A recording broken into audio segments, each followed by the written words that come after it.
അസ്സലാമു അലൈക്കും വറഹ്മത്തുള്ളാഹി വബറകാതുഹു. ഖുർആൻ പഠനം 1296. സൂറത്തു തൗബ 61 മുതൽ 63 കൂടിയ സൂക്തങ്ങൾ. അഊദു ബില്ലാഹി മിനശ് ശൈത്വാനിർ റജീം. ومنهم الذين يؤذون النبي ويقولون هو أذن قل أذن خير لكم يؤمن بالله ويؤمن للمؤمنين ورحمة للذين آمنوا منكم والذين يؤذون رسول الله لهم عذاب أليم يحلفون بالله لكم ليرضوكم والله ورسوله أحق أن يرضوه والله ورسوله أحق أن يرضوه إن كانوا مؤمنين ألم يعلموا أنه من يحادد الله ورسوله فأن له نار جهنم خالدا فيها ذلك الخزي العظيم. صدق الله العظيم. بسم الله والحمد لله والصلاة والسلام على سيدنا محمد وآله وصحبه ومن تبعهم بإحسان إلى يوم الدين. أما بعد. ومنهم ആ കപടന്മാരുടെ കൂട്ടത്തിൽപ്പെട്ടവരാണ് അല്ലദീന ചിലർ യുഊദൂന നബിയ അവർ നബി സല്ലല്ലാഹു അലൈഹി വസല്ലമ തങ്ങളെ വാക്കുകൊണ്ട് ബുദ്ധിമുട്ടിക്കും. വയഖൂലൂൻ അവർ പറയുകയും ചെയ്യും ഹുവ ഉദുനുൻ മുഹമ്മദ് നബി സല്ലല്ലാഹു അലൈഹി വസല്ലമ തങ്ങൾ എല്ലാവരും പറയുന്നത് കേൾക്കുന്നയാളാണ് എന്ന്. ഖുൽ നബിയെ അങ്ങ് പറയുക ഉദുനു ഖൈരില്ലക്കും ഞാൻ നിങ്ങൾക്കുള്ള നന്മയുടെ കാതാണ് എന്ന് പറയുക. യുഅ്മിനു ബില്ലാഹി അല്ലാഹുവിനെ കൊണ്ട് ആ പ്രവാചകർ വിശ്വസിക്കുന്നു. വയുഅ്മിനു ലിൽ മുഅ്മിനീൻ സത്യവിശ്വാസികളെയും വിശ്വസിക്കുന്നു. വറഹ്മത്തുൽ ലില്ലദീന ആമനൂ മിൻകും നിങ്ങളിൽ നിന്നുള്ള സത്യവിശ്വാസികൾക്ക് കാരുണ്യവുമാണ് എന്ന് പറയുക. അല്ലാതെ എല്ലാവരും പറഞ്ഞത് കേട്ടനുസരിക്കുന്ന ആളൊന്നും അല്ല എന്നർത്ഥം. വല്ലദീന യുഊദൂന റസൂലല്ലാഹ് അല്ലാഹുവിന്റെ പ്രവാചകരെ എടങ്ങേറാക്കുന്ന ആളുകൾ ലഹും അദാബുൻ അലീം അവർക്ക് വേദനാജനകമായ ശിക്ഷയുണ്ട്. യഹ്ലിഫൂന ബില്ലാഹ് അല്ലാഹുവിനെ കൊണ്ട് അവർ സത്യം ചെയ്തു പറയും. ലക്കും നിങ്ങൾക്ക് വേണ്ടി ലിയുർലൂക്കും നിങ്ങളെ തൃപ്തിപ്പെടുത്താൻ വേണ്ടി അല്ലാഹുവിനെ കൊണ്ട് അവർ സത്യം ചെയ്തു പറയും. എന്നാൽ വല്ലാഹു റസൂലുഹു അഹഖ്ഖു യുർലൂഹു അവരെ ഏറ്റവും കൂടുതൽ തൃപ്തിപ്പെടുത്തേണ്ടിയിരുന്നത് അല്ലാഹുവിനെയും അവന്റെ റസൂലിനെയുമായിരുന്നു. ഇൻകാനു മുഅ്മിനീൻ അവർ സത്യവിശ്വാസികളാണെങ്കിൽ. അലം യഅലമു അവർ മനസ്സിലാക്കിയില്ലയോ അന്നഹു മൻ യുഹാദിദില്ലാഹ വറസൂലഹു ആരെങ്കിലും അല്ലാഹുവിനോടും അവന്റെ റസൂലിനോടും മാത്സര്യം പ്രകടിപ്പിച്ചാൽ ഫഅന്ന ലഹു നാറ ജഹന്നം അവന് നിശ്ചയമായും ജഹന്നമെന്ന നരകമുണ്ടെന്ന്. ഖാലിദൻ ഫീഹാ ദിലവൻ ശാശ്വതനായ നിലക്ക്. ദാലികൽ ഖിസിയുൽ അലീം അതാകുന്നു ഏറ്റവും വലിയ അപമാനം എന്ന് വിശുദ്ധ ഖുർആൻ പറഞ്ഞു. കപടന്മാരുടെ വിവരക്കേടിന്റെയും അതേപോലെ തന്നെ അതിക്രമങ്ങളുടെയും ചില സാമ്പിളുകൾ എടുത്തു കാണിക്കുകയാണ് ഈ സൂക്തത്തിലും അല്ലാഹു സുബ്ഹാനഹു വ തആല ചെയ്യുന്നത്. ഈ ആയത്തുകൾ അവതരിക്കാനുണ്ടായ പശ്ചാത്തലം സംബന്ധമായി ബഹുമാനപ്പെട്ട ഇബ്നു അബ്ബാസ് റളിയല്ലാഹു അൻഹുവിൽ നിന്ന് ഉദ്ധരിക്കപ്പെടുന്ന ഒരു സംഭവം ഇമാം റാസി റളിയല്ലാഹു അൻഹു അടുത്ത തഫ്സീറിൽ രേഖപ്പെടുത്തുന്നത് കാണാം. എന്താണ് അത്? ഇന്ന ജമാഅത്തും മിനൽ മുനാഫിഖീൻ കപടന്മാരുടെ കൂട്ടത്തിൽപ്പെട്ട ഒരു സംഘം ആളുകൾ ദക്കറു നബിയ്യ സല്ലല്ലാഹു അലൈഹി വസല്ലം ബിമാ ലാ യംബഗി മിനൽ ഖൗൽ നബി സല്ലല്ലാഹു അലൈഹി വസല്ലം തങ്ങളെ സംബന്ധിച്ച് അരുതാത്ത ചില വാചകങ്ങൾ പറഞ്ഞു. അതായത് ഫഖാല ബഅദുഹും ചിലർ പറയാണ് ലാ തഫഅലു നിങ്ങൾ അങ്ങനെ ചെയ്യരുത്. ഫഇന്നാ നഖാഫു അൻ യബ്ലുഗഹു മാ നഖൂൽ അൻ യുബല്ലഗഹു മാ നഖൂൽ നമ്മൾ ഈ പറയണതൊക്കെ മുഹമ്മദ് നബിക്ക് എത്തിച്ചു കൊടുക്കപ്പെടുമെന്ന് നമ്മൾ പേടിക്കുന്നു. അതുകൊണ്ട് മുഹമ്മദ് നബിയെ കുറിച്ച് ഇങ്ങനൊന്നും പറയണ്ട എന്ന് കൂട്ടത്തെന്ന് ചിലർ പറഞ്ഞു. പറയണതൊക്കെ മോശമാണ്. അപ്പൊ ഈ പറയുന്ന സംഗതിയൊക്കെ പറയണതിന് എതിർപ്പുണ്ടായിട്ടല്ല ആ പറഞ്ഞ ആൾക്കും, മറിച്ച് അത് നബിതങ്ങളുടെ അടുത്ത് എത്തുമ്പോൾ ചിലപ്പോൾ നമുക്ക് വല്ല ഭീഷണിയും നേരിടാൻ സാധ്യതയുണ്ട് എന്ന പേടി കൊണ്ട് മാത്രം അവൻ പറഞ്ഞപ്പോൾ ഫഖാല ജല്ലാസ് ബിനു സുവൈദ് എന്ന് പറയുന്ന ഒരു ജന്മം, ഒരു വല്ലാത്ത ജന്മം, അയാളെക്കുറിച്ച് അയാളെ ശാരീരിക പ്രകൃതിയെക്കുറിച്ചൊക്കെ അങ്ങനെയാണ് തഫ്സീറിന്റെ ഗ്രന്ഥങ്ങളിൽ കാണുന്നത്. ഒരു തരം വികൃത രൂപമുള്ള ഒരു മനുഷ്യൻ. ആ ജല്ലാസ് ബിനു സുവൈദ് എന്ന് പറയുന്നവൻ പറഞ്ഞു ബൽ നഖൂലു മാശിഅന അല്ലല്ല നമ്മൾ നമുക്ക് ഇഷ്ടമുള്ളതൊക്കെ പറയും. എന്നിട്ട് സുമ്മൻ അദ്ഹബു ഇലൈഹി നമ്മൾ മുഹമ്മദ് നബിന്റെ അടുത്തേക്ക് പോകും. വനഹലിഫു ഇന്നാ മാ ഖുൽന, നമ്മളങ്ങനെ പറഞ്ഞിട്ടേ ഇല്ല എന്ന് മുഹമ്മദ് നബിയുടെ മുന്നിൽ സത്യം ചെയ്തു പറയും. ഫയഖ്ബലു ഖൗലന, അപ്പൊ നമ്മൾ പറയണത് മുഹമ്മദ് നബി അങ്ങ് സ്വീകരിക്കും. ഇന്നമാ മുഹമ്മദുൻ ഉദുനുൻ സാമിഅ, മുഹമ്മദ് നബി സല്ലല്ലാഹു അലൈഹി വസല്ലം എന്ന് പറയുന്നത് ആരെന്ത് പറഞ്ഞാലും അതൊക്കെ കേൾക്കുന്ന കാതുള്ള ആളാണ് എന്ന് റസൂലുള്ളാഹിനെ ആക്ഷേപിച്ച് എന്തും കേട്ടത് അങ്ങനെ തന്നെ വിശ്വസിക്കുന്ന, അതിൽ ഒരു സത്യവും അസത്യവും വിവേചിച്ചു മനസ്സിലാക്കുന്ന നിലപാടൊന്നുമില്ലാത്ത ഒരു ആളാണ് എന്ന അർത്ഥത്തിൽ അവൻ ആക്ഷേപിച്ചു. ജല്ലാസ് ബിൻ സുവൈദ് എന്ന് പറയുന്നവൻ പറഞ്ഞു. അപ്പോഴാണ് ഫനസലത്ത് ഹാദിഹിൽ ആയ ഈ സൂക്തം അവതരിക്കുന്നത്. എന്താണ്? വമിൻഹും, ആ കപടന്മാരുടെ കൂട്ടത്തിൽപ്പെട്ടവരാണ് അല്ലദീന, ചില ആളുകൾ യുദൂനൻ നബിയ്യ, അവർ നബി സല്ലല്ലാഹു അലൈഹി വസല്ലം തങ്ങളെ ഇടങ്ങേറാക്കും. അതായത് റസൂലുള്ളാഹി സ്വല്ലല്ലാഹു അലൈഹി വസല്ലമ തങ്ങളെ സംബന്ധിച്ച് പറയാൻ പാടില്ലാത്ത വാചകങ്ങൾ അവർ പറയും. നബി സല്ലല്ലാഹു അലൈഹി വസല്ലം തങ്ങളെ അവർ മോശക്കാരായി ചിത്രീകരിക്കും, ഒന്നിനും കൊള്ളാത്തവരായിട്ട് അവർ പ്രഖ്യാപനം നടത്തും. അങ്ങനെ പ്രഖ്യാപനം നടത്തുന്ന ആളാണ് മുഹമ്മദ് നബി സല്ലല്ലാഹു അലൈഹി വസല്ലം എന്നവർ പറഞ്ഞു. അപ്പൊ അതിനെക്കുറിച്ചാണ് ബഹുമാനപ്പെട്ട ഖുർആൻ ഇവിടെ പറയുന്നത്. യുദൂനൻ നബിയ്യ, നബി അവരെ ഇടങ്ങാറാക്കും. അതായത് ബുദ്ധിമുട്ടുണ്ടാക്കുന്ന, മാനസികമായി പ്രയാസപ്പെടുത്തുന്ന വാചകങ്ങൾ റസൂലുള്ളാഹി സ്വല്ലല്ലാഹു അലൈഹി വസല്ലം തങ്ങളെ സംബന്ധിച്ച് അവർ പറയും എന്ന്. അങ്ങനെ മുഹമ്മദ് നബി സ്വല്ലല്ലാഹു അലൈഹി വസല്ലം തങ്ങളെ സംബന്ധിച്ച് അവർ പറഞ്ഞ ആരോപണം എന്താ, ആക്ഷേപം എന്താ? ആരെന്ത് പറഞ്ഞാലും അതൊക്കെ കേട്ട് വിശ്വസിക്കുന്ന ആളാണ് മുഹമ്മദ് നബി സല്ലല്ലാഹു അലൈഹി വസല്ലം എന്നാണ്. എന്നാൽ നമ്മൾ മനസ്സിലാക്കേണ്ട സംഗതി, ഒരിക്കലും നബി സല്ലല്ലാഹു അലൈഹി വസല്ലമ തങ്ങൾ അദ്വിനത്തിലുള്ള ഒരാളല്ല.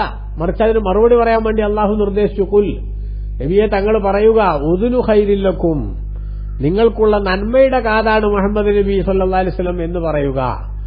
അതായത് റസൂലുള്ളാഹി സ്വല്ലല്ലാഹു അലൈഹി വസല്ലം തങ്ങൾ അയ്ഹുവ ഉദുനു ഖൈരിൻ, റസൂലുള്ളാഹി നന്മയുടെ കാതാണ്, അല്ലാതെ മോശമായ കാതിലുള്ള ആളല്ല. യഅരിഫു സ്സാദിഖ മിനൽ കാദിബ്, നുണ പറയുന്നവൻ ആരാണ്, സത്യം പറയുന്നവൻ ആരാണെന്ന് ആ മുഹമ്മദ് നബി സല്ലല്ലാഹു അലൈഹി വസല്ലം തങ്ങൾ മനസ്സിലാക്കും. പക്ഷേ ആ മനസ്സിലാക്കിയ സംഗതി അങ്ങനെ എല്ലാവരോടും ചിലപ്പോൾ എന്ത് ചെയ്യണമെന്നില്ല. ഇവനിപ്പോ പറഞ്ഞത് നുണയാണ് എന്ന് അവനോടൊരു പക്ഷേ റസൂലുള്ളാഹി സ്വല്ലല്ലാഹു നിങ്ങൾ തിരിച്ചു പറയണമെന്നില്ല. അപ്പൊ നുണ പറഞ്ഞ് മുഹമ്മദ് നബി സല്ലല്ലാഹു അലൈഹി വസല്ലം തങ്ങളുടെ മുന്നിൽ കേമനായി ചമയുന്ന മനുഷ്യൻ, ഞാനിപ്പോ മുഹമ്മദ് നബി സല്ലല്ലാഹു നിങ്ങളെ പറ്റിച്ചേ എന്ന ഒരു സന്തോഷത്തോടുകൂടെ തിരിച്ചു പോകുന്നുണ്ടാകും. വാസ്തവത്തിൽ ആ പൊട്ടൻ അറിയില്ല അള്ളാഹുവിന്റെ റസൂൽ സല്ലല്ലാഹു അലൈഹി വസല്ലം തങ്ങൾ ഇവന്റെ ഒരു കളവും വിശ്വസിച്ചിട്ടില്ല എന്ന് അവന് മനസ്സിലായിട്ടില്ല. അപ്പൊ യഥാർത്ഥത്തിൽ റസൂലുള്ളാഹി സ്വല്ലല്ലാഹു അലൈഹി വസല്ലം തങ്ങൾ പൊട്ടനാണ് എന്ന് വരുത്തി തീർക്കാൻ ഇവർ ഇவ்விധത്തിലുള്ള ആരോപണങ്ങൾ ഉന്നയിക്കുമ്പോൾ ആ ഉന്നയിക്കുന്ന ആളുകളാണ് യഥാർത്ഥത്തിൽ പൊട്ടന്മാരായി തീരുന്നതെന്നും അവരാണ് പരിഹാസ്യരാകുന്നതെന്നുമാണ് വിശുദ്ധ ഖുർആൻ പറയുന്നതിന്റെ ചുരുക്കം. അതാണ് കുൽ നബിയെ തങ്ങൾ പറയുക, ഉദുനു ഖൈരില്ലക്കും, ഞാൻ നിങ്ങൾക്കുള്ള നന്മയുടെ കാതാണ് എന്ന് പറഞ്ഞാൽ നിങ്ങളുടെ കൂട്ടത്തിൽ നിന്ന് നല്ലതും ശരിയും പറഞ്ഞു തരുന്നവരുടെ ആ വാക്കുകൾ ഞാൻ എടുക്കുകയും അത് ഞാൻ സ്വീകരിക്കുകയും ചെയ്യും. അതേസമയത്ത് എന്തെങ്കിലുമൊക്കെ വിടുവായിത്തം പറയുന്നവരുടെ വാചകങ്ങളെ അവഗണിക്കുന്ന നിലപാടും സ്വീകരിക്കും. അതുകൊണ്ട് തന്നെ ഖുർആൻ തുടർന്ന് പറഞ്ഞു, യുഅ്മിനു ബില്ലാഹി വയുഅ്മിനു ലിൽ മുഅ്മിനീൻ, മുഹമ്മദ് നബി സല്ലല്ലാഹു അലൈഹി വസല്ലം തങ്ങൾ അള്ളാഹുവിനെ കൊണ്ടും അതേപോലെ സത്യവിശ്വാസികളെ കൊണ്ടും വിശ്വസിക്കുന്നു എന്ന് പറഞ്ഞാൽ അതിന്റെ അർത്ഥം എന്താ? അള്ളാഹു സുബ്ഹാനഹു വ തആല പറഞ്ഞത് എല്ലാം അള്ളാഹുവിന്റെ റസൂല് വിശ്വസിക്കുന്നുണ്ട്. അതേപോലെ സത്യവിശ്വാസികൾ പറയുന്ന പ്രസ്താവനകൾ, ആ പ്രസ്താവനകളും റസൂലുള്ളാഹി വിശ്വസിക്കും. അല്ലാത്ത കപടന്മാരും കള്ളന്മാരും വന്ന് പറയുന്നതിനോട് ഒരു പക്ഷേ മുഹമ്മദ് നബി സല്ലല്ലാഹു അലൈഹി വസല്ലം തങ്ങൾ പ്രതികരിച്ചില്ലെന്ന് വരാം. അത് പ്രതികരിക്കാതിരിക്കുന്നത് ഇത്തരത്തിലുള്ള വിടുവായിത്തങ്ങളെ അവഗണിക്കുക എന്ന ആ ഒരു നിലപാടിന്റെ ഭാഗമായി മാത്രം കണ്ടാൽ മതി. അപ്പൊ റസൂലുള്ളാഹിയെ ഞങ്ങൾ പറ്റിച്ചു എന്ന് പറഞ്ഞ് അഭിമാനം കൊള്ളുന്ന കപടന്മാർ മനസ്സിലാക്കണം, യഥാർത്ഥത്തിൽ അവരാണ് പറ്റിക്കപ്പെട്ടിരിക്കുന്നത്, അല്ലെങ്കിൽ അവരാണ് അങ്ങേയറ്റം വഷളായിരിക്കുന്നത്. അത് ദുനിയാവിൽ തന്നെ അവരുടെ മുഖമൂടി പറിച്ചു ചീന്തപ്പെട്ടിട്ടുണ്ട്. എന്നാൽ അതോടൊപ്പം തന്നെ റസൂലുള്ളാഹി സ്വല്ലല്ലാഹു അലൈഹി വസല്ലം തങ്ങൾ റഹ്മത്തുൽ ലില്ലദീന ആമനൂ മിൻകും, നിങ്ങളിൽ നിന്നുള്ള സത്യവിശ്വാസികൾക്ക് കാരുണ്യവുമാണ് റസൂലുള്ളാഹി സ്വല്ലല്ലാഹു അലൈഹി വസല്ലം.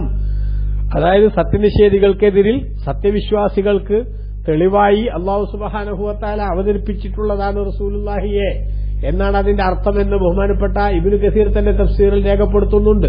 അയ്വഹുവ ഹുജ്ജത്തുൻ അലൽ കാഫിരീന, സത്യനിഷേധികൾക്കെതിരിലുള്ള തെളിവാണ് റസൂലുള്ളാഹി സ്വല്ലല്ലാഹു അലൈഹി വസല്ലം എന്ന് പറഞ്ഞാൽ അവരെന്തൊക്കെ തരികിടകൾ ഒപ്പിച്ചിട്ട് നബി സല്ലല്ലാഹു അലൈഹി വസല്ലം തങ്ങളെയും അതേപോലെ സത്യവിശ്വാസികളെയും പറ്റിക്കാൻ ശ്രമിച്ചാലും യഥാർത്ഥത്തിൽ അല്ലാഹു സുബ്ഹാനഹു വ തആല അതിന്റെ നിജസ്ഥിതി കൃത്യമായി ബോധ്യപ്പെടുത്തുകയും അങ്ങനെ സത്യവിശ്വാസികൾക്കും അതേപോലെ നബി സല്ലല്ലാഹു അലൈഹി വസല്ലം തങ്ങൾക്കും രക്ഷയുടേതായിട്ടുള്ള വഴികൾ അള്ളാഹു എളുപ്പമാക്കുകയും ചെയ്യും.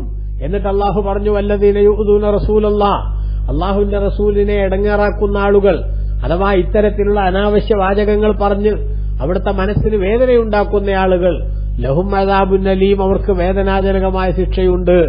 ആലോചിക്കണം, നമ്മൾ മുത്തുനബി സല്ലല്ലാഹു അലൈഹി വസല്ലം തങ്ങളെ മത്സിക്കുന്ന, അള്ളാഹുവിന്റെ റസൂൽ സല്ലല്ലാഹു അലൈഹി വസല്ലം തങ്ങളെ ചീത്ത പറയുന്ന, നബി സല്ലല്ലാഹു അലൈഹി വസല്ലം തങ്ങളോട് ഏതെങ്കിലും അർത്ഥത്തിലുള്ള പരിഹാസ ചൊവ്വയുള്ള സംസാരങ്ങൾ നടത്തുന്ന, അവിടുത്തെ മഹത്വത്തിന് നിരക്കാത്ത വിധത്തിലുള്ള സംഭാഷണങ്ങൾ നിർവഹിക്കുന്ന ഏതൊക്കെ വ്യക്തികളാവട്ടെ, ഏതൊക്കെ സംവിധാനങ്ങളാവട്ടെ, ആ സംവിധാനങ്ങളെല്ലാം തന്നെ വാസ്തവത്തിൽ വലിയ അപകടത്തിലേക്കാണ് പോകുന്നത്.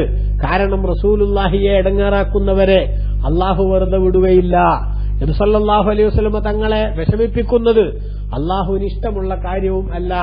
ഇത് പ്രത്യേകമായി നമ്മൾ ഉൾക്കൊള്ളേണ്ട ഒരു വിഷയമാണ്. കാരണം നബി സല്ലല്ലാഹു അലൈഹി വസല്ലം തങ്ങൾക്ക് അത്ര വലിയ അംഗീകാരവും പവറുമാണ് അല്ലാഹു സുബ്ഹാനഹു വ തആല നൽകിയിട്ടുള്ളത്. മറ്റൊരായത്തിൽ അല്ലാഹു സുബ്ഹാനഹു വ തആല നബി സല്ലല്ലാഹു അലൈഹി വസല്ലം തങ്ങളെ ബുദ്ധിമുട്ടിക്കുകയും ഇടങ്ങാറാക്കുകയും ചെയ്യുന്ന ആളുകൾ, തങ്ങളെ സംബന്ധിച്ച് വിധത്തിലുള്ള അനാവശ്യ സംസാരങ്ങൾ നടത്തുന്ന ആളുകൾ, അവർ പടച്ച തമ്പുരാന്റെ ശാപത്തിന് തന്നെ അർഹരാണ് എന്ന അർത്ഥത്തിൽ വരെ താക്കീത് ചെയ്തിട്ടുണ്ടെന്ന് അത്തരക്കാർ മനസ്സിലാക്കുന്നത് ഗുണകരമായിരിക്കുമെന്നാണ് അല്ലാഹു സുബ്ഹാനഹു വ തആല പറയുന്നത്. എന്നിട്ട് ആ ജനങ്ങളുടെ നിലപാടെന്താണ്? അവര് റസൂലുള്ളാഹിയെക്കുറിച്ച് പറയാൻ പറ്റാത്ത പലതും പറയും. എന്നിട്ട് റസൂലുള്ളാഹിയുടെ അടുത്ത വിവരങ്ങൾ ഏതെങ്കിലുമൊക്കെ നല്ലവരായിട്ടുള്ള സഹാബികൾ വന്ന് വിവരം പറയുകയും നബി സല്ലല്ലാഹു അലൈഹി വസല്ലം തങ്ങൾ അവരെ വിളിച്ച് അന്വേഷിക്കുമ്പോൾ ഞങ്ങൾ അങ്ങനെയൊന്നും പറഞ്ഞിട്ടേയില്ല എന്ന് അള്ളാഹുവിനെ പിടിച്ച് ആണയിട്ട് സത്യം ചെയ്തുകൊണ്ട് പറയുകയും നബി തങ്ങളുടെ മുന്നിൽ നിന്ന് തൽക്കാലം കള്ളസത്യം ചെയ്ത് രക്ഷപ്പെടാനുള്ള പദ്ധതികൾ ആവിഷ്കരിക്കുകയും ചെയ്യും. ഈ സൂക്തം അവതരിച്ചതിനെ സംബന്ധിച്ച് ബഹുമാനപ്പെട്ട ഖുർആൻ പറയുന്നു, യഹ്ലിഫൂന ബില്ലാഹി, അള്ളാഹുവിനെ കൊണ്ട് അവർ സത്യം ചെയ്യും, ലക്കും, നിങ്ങൾക്ക് വേണ്ടി എന്ന് പറഞ്ഞാൽ നിങ്ങളെ തൃപ്തിപ്പെടുത്താൻ വേണ്ടി അവരെന്താക്കും, ലിയുർലൂക്കും, നിങ്ങളെ അവർ തൃപ്തിപ്പെടുത്താൻ വേണ്ടി അവരെന്താക്കും, അള്ളാഹുവിനെ പിടിച്ച് സത്യം ചെയ്യും. അതായത് ഞങ്ങൾ ഒരിക്കലും തന്നെ അങ്ങനെയൊന്നും പറഞ്ഞിട്ടില്ല, ഞങ്ങളെക്കുറിച്ച് ആരോ ഇവിടെ ഇല്ലാത്ത വാചകങ്ങൾ പറഞ്ഞുണ്ടാക്കിയതാണ് എന്ന് പറഞ്ഞുകൊണ്ട് ആക്ഷേപിക്കും. പ്രിയപ്പെട്ട സഹോദരങ്ങളെ, നിങ്ങൾ നോക്കൂ, ബഹുമാനപ്പെട്ട ഇമാം ഇബ്നു കസീർ ഉൾപ്പെടെ ഏറെക്കുറെ മുഫസ്സിറുകളെല്ലാം ഇവിടെ ഒരു സംഭവം ഉദ്ധരിക്കുന്നുണ്ട്. അതെന്താണ്? ദുഃഖിറലന അന്ന റജുലൻ മിനൽ മുനാഫിഖീന ഖാൽ, കപടന്മാരുടെ കൂട്ടത്തിൽപ്പെട്ട ഒരു കപടൻ അവൻ പറഞ്ഞു, വല്ലാഹി ഇന്ന ഹൗലാഇ ലഖിയാറുനാ വഅശ്റാഫുന വഇൻ കാന മാ യഖൂലു മുഹമ്മദുൻ ഹഖ്ഖൻ ലഹും ശർറുൻ മിനൽ ഹമീർ. റസൂലുള്ളാഹി സ്വല്ലല്ലാഹു അലൈഹി വസല്ലം തങ്ങളുടെ എതിർദിശയിൽ നിൽക്കുന്ന ആളുകളെ ചൂണ്ടിക്കൊണ്ട് അവരാണ് ഞങ്ങളിലെ ഉത്തമന്മാരും ശ്രേഷ്ഠന്മാരുമായിട്ടുള്ള ആളുകൾ. മുഹമ്മദ് നബി പറയുന്നത് സത്യമാണെങ്കിൽ ആ മുഹമ്മദ് നബി സല്ലല്ലാഹു അലൈഹി വസല്ലം തങ്ങളും അതേപോലെ തന്നെ തങ്ങൾ പറയുന്ന തങ്ങളുടെ കൂടെയുള്ളവരുമൊക്കെ ഞങ്ങൾക്ക് ഏറ്റവും വലിയ അപമാനമാണ് അല്ലെങ്കിൽ തിന്മയാണ് എന്ന അർത്ഥത്തിൽ മോശമായി സംസാരിച്ചു. ഇത് കേട്ടപ്പോൾ മുസ്ലിമീങ്ങളുടെ കൂട്ടത്തിൽപ്പെട്ട ഒരു യഥാർത്ഥ സത്യവിശ്വാസിയായിട്ടുള്ള ഒരു മുസ്ലിം ഇവന്റെ ഈ മോശമായ പ്രഖ്യാപനം കേട്ടു. ഫഖാൽ, അപ്പോൾ അദ്ദേഹം പറഞ്ഞു, വല്ലാഹി ഇന്നമാ യഖൂലു മുഹമ്മദുൻ ലഹഖുൻ, മുഹമ്മദ് നബി സല്ലല്ലാഹു അലൈഹി വസല്ലം തങ്ങൾ പറയുന്നത് സത്യം തന്നെയാണ്. വല അൻത അശറു മിനൽ ഹിമാർ, നീയാണ് കഴുതയേക്കാൾ ശല്യക്കാരനായിട്ടുള്ളവൻ, മോശക്കാരൻ എന്ന് ബഹുമാനപ്പെട്ട സഹാബി അതിന് മറുപടിയായിട്ട് പ്രതികരിച്ചു. അങ്ങനെ നബി സല്ലല്ലാഹു അലൈഹി വസല്ലം ഫഅഖ്ബറഹു, നബി സല്ലല്ലാഹു അലൈഹി വസല്ലം തങ്ങളുടെ അടുത്ത് ആ വിശ്വാസിയായ മനുഷ്യൻ വന്ന് നബിയെ തങ്ങളെക്കുറിച്ച് ഇவ்விധത്തിലുള്ള സംസാരങ്ങളൊക്കെ അവിടെ നടത്തുന്നുണ്ട്, കേട്ടിട്ട് എനിക്ക് സഹിക്കാൻ പറ്റിയില്ല, അങ്ങനെ ഞാൻ ഇങ്ങനെ ഒരു പ്രതികരണം നടത്തിയിട്ടുണ്ട് എന്ന് അദ്ദേഹത്തെ റസൂലുള്ളാഹി സ്വല്ലല്ലാഹു അലൈഹി തങ്ങളുടെ അടുത്ത് വന്ന് ആ മഹാമനീഷി പ്രഖ്യാപിച്ചു. അങ്ങനെ ഫാർസലയില റജുലി, നബി സല്ലല്ലാഹു അലൈഹി വസല്ലം തങ്ങൾ അദ്ദേഹത്തിന്റെ അടുത്തേക്ക്, ആ പറഞ്ഞ കപടന്റെ അടുത്തേക്ക് ആളയച്ചു. അങ്ങനെ ഫദഅഹു, നബി തങ്ങൾ അവനെ വിളിപ്പിച്ചു. അങ്ങനെ ഫഖാൽ, എന്നിട്ട് റസൂൽ ചോദിച്ചു, മാ ഹമലക അലല്ലദീ ഖുൽത, നീ ആ പറഞ്ഞ ആക്ഷേപം എന്നെ കുറിച്ച് പറയാൻ നിന്റെ പ്രേരണ എന്തായിരുന്നു, നിന്റെ മോട്ടീവ് എന്തായിരുന്നു എന്ന് ചോദിച്ചു. അപ്പോൾ അവൻ പറഞ്ഞ മറുപടി, ഫജഅല യൽതഇനു വയഹ്ലിഫു ബില്ലാഹി മാ ഖാല ദാലിക്, ഞാൻ അങ്ങനെ പറഞ്ഞിട്ടേയില്ല, അങ്ങനെ വല്ല വാക്കും ഞാൻ പറഞ്ഞിരുന്നുവെങ്കിൽ അള്ളാഹുവിന്റെ ശാപം എനിക്കുണ്ടായിക്കോട്ടെ, അതേപോലെ തന്നെ അള്ളാഹുവിനെ തന്നെയാണ് സത്യം, ഞാൻ ഒരിക്കലും തങ്ങളെക്കുറിച്ച് മോശമായത് പറഞ്ഞിട്ടില്ല എന്നിങ്ങനെ നിരന്തരം അവൻ പറഞ്ഞു. വജഅല റജുൽ മുസ്ലിമു യഖൂലു, ആ സമയത്ത് വിശ്വാസിയായ മുസ്ലിം, അദ്ദേഹത്തിന് ഉറപ്പുണ്ടല്ലോ ഇവൻ അങ്ങനെ പറഞ്ഞിരുന്നുവെന്നും നബി സല്ലല്ലാഹു അലൈഹി വസല്ലമ തങ്ങളെ സംബന്ധിച്ച് പറയാൻ പാടില്ലാത്ത പലതും അവൻ ഉന്നയിച്ചിരുന്നുവെന്നും മുസ്ലിമായ മനുഷ്യൻ കേട്ടതാണ്, ഇങ്ങനെ പ്രതികരിച്ചതുമാണ്. അതുകൊണ്ട് അദ്ദേഹം ഇങ്ങനെ പ്രാർത്ഥിച്ചുകൊണ്ടിരുന്നു, അല്ലാഹുമ്മ സദ്ദിഖ് സ്വാദിഖ വകദ്ദിബിൽ കാദിബ്. പടച്ചോനെ, ഇവിടെ സത്യം പറഞ്ഞ ഒരാളുണ്ട്, നുണ പറഞ്ഞ ഒരാളുമുണ്ട്. സത്യം പറഞ്ഞ ആളുടെ സത്യത്തിനും നുണ പറഞ്ഞവന്റെ നുണക്കും നീ കൃത്യമായിട്ടുള്ള തീരുമാനമുണ്ടാക്കണമേ. സത്യം പറഞ്ഞ ആളെ സത്യവാനായി നീ ഇവിടെ പ്രഖ്യാപിക്കണം, നുണ പറഞ്ഞവനെ നുണയനായും നീ പ്രഖ്യാപിക്കണം എന്ന് അള്ളാഹുവിനോട് ദുആ ചെയ്തുകൊണ്ടിരുന്നു. ഫഅൻസലല്ലാഹു അസ്സ വജല്ല, അപ്പോഴാണ് അല്ലാഹു സുബ്ഹാനഹു വ തആല ആയത്തിറക്കിയത് ഈ പറഞ്ഞ സൂക്തം, യഹ്ലിഫൂന ബില്ലാഹി ലക്കും, നിങ്ങൾക്ക് വേണ്ടി അവർ അള്ളാഹുവിനെ കൊണ്ട് സത്യം ചെയ്യും, ലിയുർദൂക്കും, നിങ്ങളെ തൃപ്തിപ്പെടുത്താൻ വേണ്ടി അവർ സത്യം ചെയ്യും. വാസ്തവത്തിൽ വല്ലാഹു വറസൂലുഹു അഹഖ്ഖു അൻ യുർദൂഹു, അള്ളാഹുവിനെയും അവന്റെ റസൂലിനെയുമായിരുന്നു അവർ തൃപ്തിപ്പെടുത്താൻ ഏറ്റവും അവകാശപ്പെട്ടത്. അപ്പൊ പടച്ചവന്റെ പൊരുത്തം കിട്ടി, ഇൻകാനു മുഅ്മിനീൻ, അവർ സത്യവിശ്വാസികളാണെങ്കിൽ അള്ളാഹുവിന്റെ പൊരുത്തം കിട്ടണം, നബി സല്ലല്ലാഹു അലൈഹി വസല്ലമയുടെ തൃപ്തി ലഭിക്കണം. ഇതിനുവേണ്ടിയാണ് വിശ്വാസികൾ പരിശ്രമിക്കുക. അതിനു പകരം വിശ്വാസികളുടെ മുന്നിൽ വന്ന് ആളാവാനും നല്ല വെള്ള ചമയാനും വേണ്ടി ഇவ்விധം കള്ളസത്യം ചെയ്തുകൊണ്ട് യാതൊരു രക്ഷയും യഥാർത്ഥത്തിൽ അവർക്ക് കിട്ടുകയില്ലെന്ന് അവരുടെ ഉള്ളിലിരിപ്പ് പറിച്ചു പുറത്തിട്ടുകൊണ്ട് അല്ലാഹു സുബ്ഹാനഹു വ തആല അവരുടെ നിലപാടുകളെ ചോദ്യം ചെയ്യുകയാണ് ചെയ്തിട്ടുള്ളത്. ഇവിടെ ഒരു കാര്യം കൂടെ നമ്മൾ മനസ്സിലാക്കണം, നബി സല്ലല്ലാഹു അലൈഹി വസല്ലം തങ്ങളുടെ പൊരുത്തം ആഗ്രഹിച്ചാൽ അതിലൂടെ ശിർക്ക് മണക്കുന്ന ചില സാധുക്കളുണ്ട് നമ്മുടെ നാടുകളിലൊക്കെ. അത്തരക്കാർ അള്ളാഹുവിന്റെ ഖുർആനിലെ ഈ സൂക്തം അവരെ എഡിറ്റ് ചെയ്ത് കളയുമോ എന്നാണ് നമ്മൾ അറിയേണ്ടതും ചിന്തിക്കേണ്ടതും. അള്ളാഹുവും അവന്റെ റസൂലും അവർ രണ്ടുപേരുമാണ് നിങ്ങൾ അവരെ തൃപ്തിപ്പെടുത്താൻ ഏറ്റവും അർഹതപ്പെട്ടവർ എന്നാണ് അള്ളാഹു ഇവിടെ പറഞ്ഞിരിക്കുന്നത്. അപ്പൊ അതുകൊണ്ട് ജനങ്ങളുടെ മുന്നിൽ വന്ന് അവരുടെ മുന്നിൽ ആളാവാനും നല്ല വെള്ള ചമയാനും ശ്രമിച്ചതുകൊണ്ട് കാര്യമൊന്നുമില്ല. യഥാർത്ഥത്തിൽ അള്ളാഹുവിന്റെ പൊരുത്തവും മുത്തുനബിയുടെ ഇഷ്ടവും അത് രണ്ടും കരസ്ഥമാക്കാൻ വേണ്ടിയുള്ള പ്രവർത്തനങ്ങളാണ് നടക്കേണ്ടത്. അങ്ങനെ പ്രവർത്തനം നടത്തുന്ന ആളുകൾ ഒരിക്കലും തന്നെ നബിതങ്ങളെക്കുറിച്ച് കവലയിൽ എന്തെങ്കിലും വിവരക്കേടുകൾ വിളിച്ചു പറയില്ല. റസൂലുള്ളാഹിയെ മോശക്കാരനാക്കുന്ന ഒരു പദപ്രയോഗം, ഒരു വാക്കുകൊണ്ട് പോലും റസൂലുള്ളാഹി സ്വല്ലല്ലാഹു അലൈഹി വസല്ലം തങ്ങളുടെ മഹത്വത്തെ ചോദ്യം ചെയ്യും വിധത്തിലുള്ള ഒരു സംസാരം അത് നടത്തുകയില്ല. അങ്ങനെ നടത്തിയിട്ട് ജനങ്ങളുടെ മുന്നിൽ വന്ന് ആളാവാൻ വേണ്ടി ശ്രമിച്ചാൽ അതൊരിക്കലും തന്നെ അല്ലാഹു തആല വകവെച്ചു കൊടുക്കുന്ന വിഷയവുമല്ല എന്നാണ് അല്ലാഹുവിടെ ഉണർത്തിയത്. കപടന്മാരുടെ പുറംപൂച്ച് പുറത്തു ചാടുന്ന അവരുടെ ഉള്ളിലിരിപ്പ് അല്ലാഹു സുബ്ഹാനഹു വ തആല ശരിക്കും വെളിച്ചത്ത് കൊണ്ടുവന്ന ഒരു പ്രഖ്യാപനമായി നമ്മൾ മനസ്സിലാക്കണം. എന്നിട്ട് അല്ലാഹു തആല തുടർന്നു പറഞ്ഞു, അലം യഅലമു, അവർക്കറിയില്ലയോ, അന്നഹു മൻ യുഹാദിദില്ലാഹ വറസൂലഹു, നിശ്ചയം ആരെങ്കിലും അല്ലാഹുവിനോടും അവന്റെ റസൂലിനോടും മാത്സര്യം പ്രകടിപ്പിച്ചാൽ ഫഅന്ന ലഹു നാറ ജഹന്നമ ഖാലിദൻ ഫീഹാ, അവന് ജഹന്നം എന്ന നരകമുണ്ട്, അതിന് ശാശ്വതനായ നിലക്ക്. അഥവാ അല്ലാഹു സുബ്ഹാനഹു വ തആലയോടും അവന്റെ റസൂലിനോടും യുദ്ധപ്രഖ്യാപനം നടത്തുകയും അവരുടെ കൽപ്പനകൾക്കെതിരിൽ നിലപാട് സ്വീകരിക്കുകയും അങ്ങനെ അല്ലാഹു സുബ്ഹാനഹു വ തആലയും അവന്റെ റസൂലും എന്തൊരു നിലപാടിലാണോ ഉള്ളത് ആ നിലപാടിന്റെ എതിർദിശയിൽ നിലപാടെടുക്കുകയും ആ എതിർദിശയിലുള്ള നിലപാടുകളുടെ പിന്നിൽ ഉറച്ചു നിൽക്കുകയും ചെയ്യുന്ന സമീപനം ആരെങ്കിലും സ്വീകരിച്ചാൽ അവർക്ക് പോകാനുള്ള സ്ഥലം ജഹന്നം എന്ന നരകമാകുന്നു. ആ നരകത്തിലെത്തിപ്പെട്ട മനുഷ്യനെ സംബന്ധിച്ചിടത്തോളം ഖാലിദൻ ഫീഹാ, അതിലവൻ ശാശ്വതനായിരിക്കും. അതായത് ഒരു കാലത്തും അതിൽ നിന്ന് പുറത്തു കടക്കാൻ പറ്റാത്ത വിധം പെർമനന്റായി നരകത്തിന്റെ ശിക്ഷകൾ അനുഭവിച്ച് അതിദയനീയമായ അവസ്ഥയിലൂടെ കഴിഞ്ഞുകൂടേണ്ട ഗതികേടിലേക്കാണ് അവൻ എത്തുക. ദാലിക്കൽ ഖിസ്യുൽ അലീം, അതാകുന്നു വലിയ അപമാനം, ഏറ്റവും വലിയ അപമാനമാണത്, ഏറ്റവും വലിയ പരാജയമാണത്. ഹാഫിദ് ഇബ്നു കസീർ തന്റെ തഫ്സീറിൽ പറഞ്ഞു, വഹാദാ ഹുവ ദുല്ലുൽ അലീമു വശഖാഉൽ കബീർ, ഇതാകുന്നു ഏറ്റവും വലിയ നിന്ദ്യത, അതോടൊപ്പം തന്നെ ഏറ്റവും വലിയ പരാജയവും ഇതാകുന്നു. ഇങ്ങനെ പരാജയപ്പെട്ടു പോകേണ്ട ഒരു ഗതികേട് അഷ്റഫുൽ ഖൽഖ് സല്ലല്ലാഹു അലൈഹി വസല്ലം തങ്ങളോട് കളിച്ചാൽ അതിന്റെ അടിസ്ഥാനത്തിൽ ഉണ്ടാകുമെന്ന് മനസ്സിലാക്കേണ്ടതുണ്ട് എന്നാണ് പ്രിയപ്പെട്ട സഹോദരങ്ങളെ അല്ലാഹു സുബ്ഹാനഹു വ തആല ഇവിടെ ഉണർത്തുന്നത്. അതുകൊണ്ട് തന്നെ മുനാഫിഖുകളെ സംബന്ധിച്ചിടത്തോളം അവർ റസൂലുള്ളാഹിയെ നിസ്സാരപ്പെടുത്താൻ എന്തൊക്കെ വഴികളുണ്ടോ എന്നവർ അന്വേഷിക്കും, അതിനനുസരിച്ച് അവർ നിലപാട് സ്വീകരിക്കും. പക്ഷെ അവരുടെ ഉള്ളിലിരിപ്പെല്ലാം അല്ലാഹു തആല എടുത്തു പുറത്തിടുകയും അവരുടെ പുറംപൂച്ച് അല്ലാഹു സുബ്ഹാനഹു വ തആല പൊളിച്ച് റസൂലുള്ളാഹി സ്വല്ലല്ലാഹു അലൈഹി വസല്ലം തങ്ങളെ ബോധ്യപ്പെടുത്തുകയും ചെയ്യും. അതോടുകൂടെ ജനങ്ങളുടെ മുന്നിൽ വഷളാവുകയും അവരങ്ങേയറ്റം നാണം കെട്ടവരായി തീരുകയും ചെയ്യും. ഇതിന്റെയൊക്കെ പുറമെ പരലോകത്ത് കടുത്ത ശിക്ഷയ്ക്ക് അവർ അർഹരാവുകയും ചെയ്യുമെന്നാണ് അള്ളാഹു ഉണർത്തിയത്. പടച്ചവൻ നമ്മളെ കാത്തുരക്ഷിക്കട്ടെ. ആമീൻ. വസല്ലല്ലാഹു വസല്ലമ വബാറക അലാ സയ്യിദിനാ മുഹമ്മദിൻ വആലിഹി വസഹ്ബിഹി അജ്മഈൻ വൽഹംദുലില്ലാഹി റബ്ബിൽ ആലമീൻ. വസ്സലാമു അലൈക്കും വറഹ്മത്തുള്ളാഹി വബറകാതുഹു.